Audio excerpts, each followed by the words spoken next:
நீங்க OTT பார்க்குறீங்கல்ல, OTT தளம் வந்து உண்மையாவே வந்து ஒரு விடுதலை சம்மந்தப்பட்ட விடுதலைன்னா எப்படி சொல்றேன்னா, இந்த மாரி ஒடுக்குமுறைக்கான ஒரு விடுதலைக்கான களமா அத பார்க்குறீங்களா? இல்ல வந்து அதுவும் ஒரு கன்ஃபைன்ட் ஒரு கட்டுப்பாட்டோட இருக்கிற மாரி. ஏன்னா ஆமாமா. வியாபாரம் அது நான் என்ன கேட்கிறேன், என்னோட ஸ்ட்ரெய்ட்டான கேள்வி என்னன்னா, தியேட்டர்ல போட்டு ரிலீஸ் பண்ணி வர பணத்துக்கும், ஓடிடி ரிலீஸ் பண்ணி வரக்கூடிய பணத்துக்கும், அது பெரிய கேப் இருக்கா? அத பத்தி கொஞ்சம் தகவல் சொல்லுங்களேன். ஓடிடி என்று இப்ப பொதுவாக இதுவரைக்கும் இருக்கிற ஓடிடிகள் எல்லாம் அதாவது பெரிய நிறுவனங்கள் இருக்குல்ல. Amazon, Netflix போன்ற ஓடிடிகள்.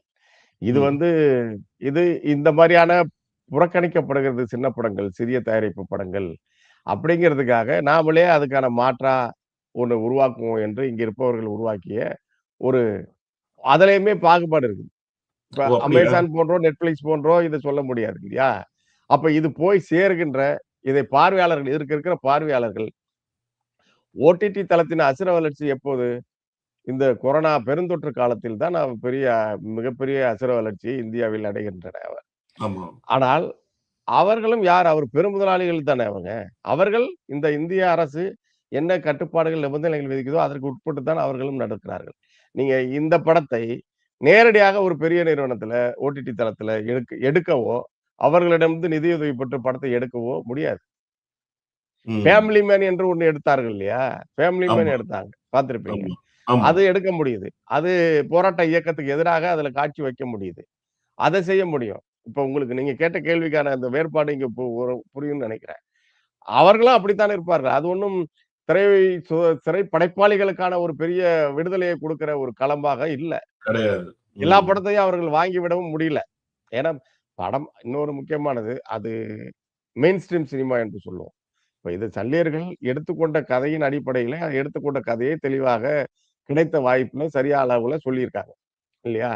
எல்லா ஆமா. படமும் அந்த அந்த அளவுக்கான இதுல வந்திருதான்னா வரல. அதுக்காக எல்லா படத்தையும் வாங்கிரவும் முடியாது இல்லையா? படமா, அது படத்துக்கான அந்த தேவைய பூர்த்தி செய்கிறதா?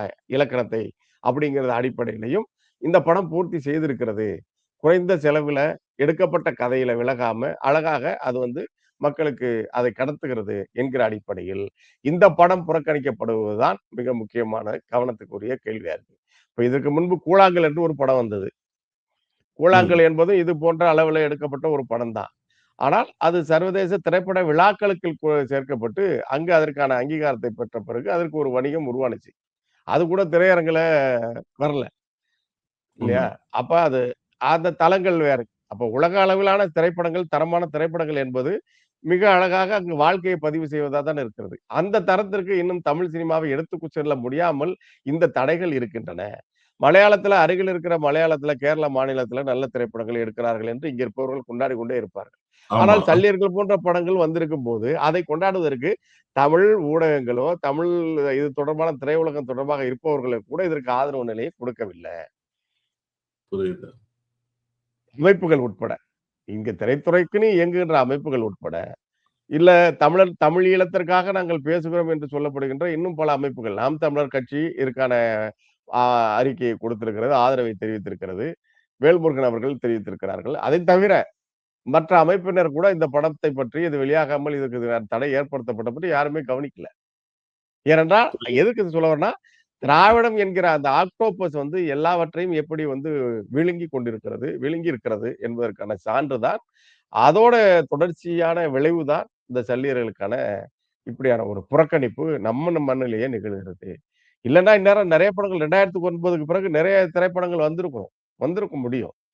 அப்படி புரியுது. ஒரு கட்டற்ற ஒரு சுதந்திரமோ, அல்லது கட்டுப்பாடான ஒரு எல்லா படங்களும், படைப்புகளும் வரலாம் என்பது தானே ஒரு சுதந்திர நாட்டிற்கான அடையாளமா இருக்க முடியும். ஆமா.